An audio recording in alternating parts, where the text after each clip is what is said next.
Uwanja wa ndege wa kimataifa wa Ben Gurion nchini Israel umefungwa hadi itakapotangazwa tena.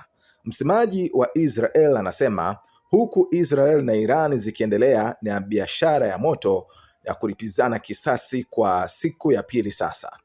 Hakuna tarehe au siku iliyowekwa kufungua tena uwanja wa ndege. Msemaji wa uwanja wa ndege Lisa Diver alisema.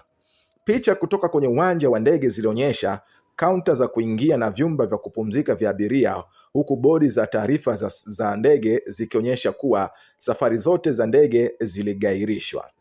Nchi zingine katika eneo hilo pamoja na Lebanon na Jordan zilisema zinafungua tena anga yao Jumamosi hii.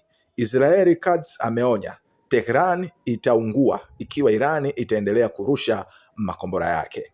Akizungumza baada ya mkutano wa tathmini na mkuu wa majeshi, waziri wa ulinzi alisema Iran italipa gharama kubwa kwa kuwadhuru wa Israel.